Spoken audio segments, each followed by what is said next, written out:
ఇటీవల విడుదలైన మన్యం తిరుడు చిత్రానికి పన్ను మినహాయింపు ఇవ్వాలని తెలుగు శక్తి అధ్యక్షులు బీబీ రామ్ ముఖ్యమంత్రి నారా చంద్రబాబు నాయుడును కోరారు. ఇదే విషయంపై ఆదివారం వెంకటేశ్వర థియేటర్లో ఏర్పాటు చేసిన మీడియా సమావేశంలో మాట్లాడుతూ అల్లూరి సీతారామరాజు జీవిత కథ ఆధారంగా నిర్మించిన మన్యం తిరుడు చిత్రానికి మంచి ఆదరణ లభిస్తోందని అన్నారు. అయితే అల్లూరి సీతారామరాజు ఆశయాలను ప్రజల్లోకి మరింతగా తీసుకువెళ్లేందుకు వీలుగా టికెట్స్ లో కొంత భాగాన్ని తామే భరిస్తున్నామని అన్నారు. ఈ నేపథ్యంలో 15 సంవత్సరాలలోపు పిల్లలకు కేవలం 50 రూపాయలకే, పెద్దలకు 100 రూపాయలకే మన్యం తిరుడు చిత్రాన్ని చూసే అవకాశం వెంకటేశ్వర థియేటర్ విశాఖలో కల్పిస్తున్నామని చెప్పారు. ఈ చిత్రాన్ని ఇప్పటికే కళాబంధు రాజకీయ సుబ్బరామరెడ్డి స్వయంగా వీక్షించి అభినందించారని అన్నారు. అదేవిధంగా కేంద్ర మంత్రి వీరేంద్ర కుమార్ మన్యం తిరుడు చిత్రాన్ని హిందీలో అనువదించాలని కోరారని అన్నారు. అదేవిధంగా ఈ చిత్రంలోని నమోస్తుతే భారతమాత పాటకు జాతీయ అవార్డు వచ్చే విధంగా సిఫార్సు చేస్తామని తెలిపారని చెప్పారు. ప్రతి ఒక్కరూ తప్పనిసరిగా ఈ చిత్రాన్ని చూడాల్సిన చారిత్రాత్మక అవసరం ఎంతైనా ఉందని పేర్కొన్నారు. చిత్ర దర్శకుడు హీరో ఆర్వీవి సత్యనారాయణ మాట్లాడుతూ మన్యం వీరుడు కమర్షియల్ చిత్రం కాదని, అల్లూరి సీతారామరాజు పోరాట స్ఫూర్తి ప్రతి ఒక్కరిలోనూ ప్రజ్వలింప చేసే విధంగా నిర్మించామని చెప్పారు. అందుకే తమ చిత్రానికి పన్ను రాయితీ ఇవ్వాలని ముఖ్యమంత్రి చంద్రబాబు నాయుడిని విజ్ఞప్తి చేస్తున్నామని ఈ సందర్భంగా ఆయన తెలియజేశారు. నిన్న ఈ సినిమాని హైదరాబాద్ ప్రసాద్ ల్యాబ్స్తో టి సుబ్బరామరెడ్డి గారు ఇద్దరు ప్రముఖులు సినిమా చూశారు. చాలా అద్భుతంగా వర్ణించారు. ప్రతి సన్నివేశం చాలా అద్భుతంగా నేటి యువతరానికి మెసేజ్ ఇవ్వాలని చెప్పి సుబ్బరామరెడ్డి గారు చెప్పడం జరిగింది. మేము ఈ సినిమాని ప్రమోషన్స్ భాగంగా మేము ఇంకా పెద్దలకి సినిమా 100 రూపాయల టికెట్ ఇద్దాం అనుకుంటున్నాం. అలాగే పిల్లలకి 50 రూపాయలకి టికెట్ ఇద్దాం అనుకుంటున్నాం. ఎందుకంటే ఈ సినిమాని మేము వ్యాపారం చేయాలనుకుంటున్నాం. అల్లూరి సీతారామరాజు కథ ప్రతి ఒక్కరికి చేరాలని, ప్రతి ఒక్కరికి తెలియాలని సంకల్పంతో చేయబోతున్నాం. ముఖ్యంగా మా హీరో కమ్ నిర్మాత ఆర్వి సత్యనారాయణ గారు ఒక నిజంగా సాహస ప్రయత్నం చేశారు.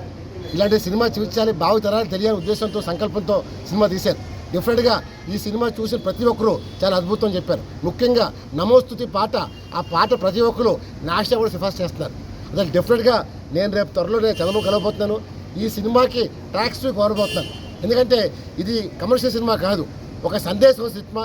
ఒక నాటి పోరాట వీరుడు అల్లూరి సీతారామరాజు మన తెలుగు జాతి గర్వించే ముద్దుబిడ్డ ఆయన సినిమాకి ట్యాక్స్ ఫ్రీ కోరబోతున్నాం. ఈ సినిమాకి ట్యాక్స్ ఫ్రీ ఇచ్చి ఆంధ్రప్రదేశ్లో ఈ సినిమా ప్రతి ఒక్కరు చూసేలా చేయబోతున్నాం. ముఖ్యంగా గిరిజనులు నాడు ఎలాగైతే హింసించారో అల్లూరి సీతారామరాజు చేసిన త్యాగబలాల్ని అన్నీ తీసుకొచ్చేలాగా ఈ సినిమా తీయబోతున్నాం. దాన్ని ఒకటే కోరుతున్నాం, ఈ సినిమాని మహిళలు అందరూ ఆదరించబోతున్నారు. డిఫరెంట్గా రేపటి నుంచి ఈ సినిమా పిల్లలకి 15 సంవత్సరాల్లో 50 రూపాయలు మాత్రం టికెట్, పెద్దలు కూడా 100 రూపాయలు ప్రమోషన్ చేయబోతున్నాం. అందువల్ల మేము ఒకటే కోరుతున్నాం, ఇది కమర్షియల్ సినిమా కాదు. ఈ సినిమాని ప్రజలు ఆదరించి మన భావి తరాలకి తెలియాలి. ఈ సినిమా ఆయన చేసిన పోరాట సన్నివేశాలు ముఖ్యంగా ఒకటే కోరుతున్నాం, దయచేసి సినిమా ట్యాక్స్ ఫ్రీ ఇచ్చి ఈ సినిమాని ప్రజలు తీసుకుని కోరుతున్నాను. డిఫరెంట్గా నేను త్వరలోనే కలవబోతున్నాను. కలిసి ట్యాక్స్ వచ్చిందంటే డిఫరెంట్గా ఈ సినిమాని ఇంకా ఆదేశపడి చేస్తాను. జై హింద్. కలర్ ల్యాబ్లో స్క్రీన్ టూలో చక్కగా మొత్తం సినిమా చూశారండి. ఆయన టైటిల్స్ దగ్గర నుంచి లాస్ట్ వరకు కూడా ఎవ్రీథింగ్ చూసి నా పక్కనే కూర్చుని నా భుజం తట్టి చాలా బాగా తీసే సినిమా. నిజంగా అద్భుతం. ఇది సీతారామరాజు గారి యొక్క యథార్థ గాథ ఇది. ఈ గాథ this is the real story. కానీ కొంచెం కమర్షియలైజేషన్ చేసుంటే నీకు ఇంకా ఎక్కువ ఇప్పుడున్న ప్రజల యొక్క టేస్ట్కి తగ్గట్టుగా వెళ్ళిపోనేమో. కానీ నువ్వు కాంప్రమైజ్ అవ్వలేదు, యాజ్ ఇట్ ఈజ్ చేసావు, చాలా మంచి పని చేసావు. కొంచెం బాగా ప్రజల్లోకి తీసుకెళ్ళాలి అని చెప్పి ఆయన సలహా ఇచ్చారు. తర్వాత ఈ సినిమాని, ఇలాంటి సినిమాని సకుటుంబ సమేతంగా చూడగలిగినటువంటి ఆనందం అందరికీ ఉంటుంది. ఇలాంటి సినిమాల్ని మాత్రం అందరూ ఆదరించాలి. ఈ సినిమా నేను 2 గంటలు చూశాను, ఐఎమ్ స్పెల్ బౌండ్ అన్నమాట అన్నారు. ఆ వీడియో ఉందో ఒకసారి మీరు చూడండి ఒకసారి. అందుకని ఇలాంటి సినిమాని ఆయన కళల్లో ఎన్నో సినిమాలు తీసినటువంటి నిర్మాత, ఎంతోమంది పెద్ద పెద్ద సెలబ్రిటీలతో సినిమా ఫీల్డ్ అంతా తెలిసిన ఆయన నేను చాలా తక్కువ పరిచయం. అలాంటప్పుడు నన్ను అంత బాగా మెచ్చుకున్నందుకు నాకు చాలా ఆనందంగా ఉంది.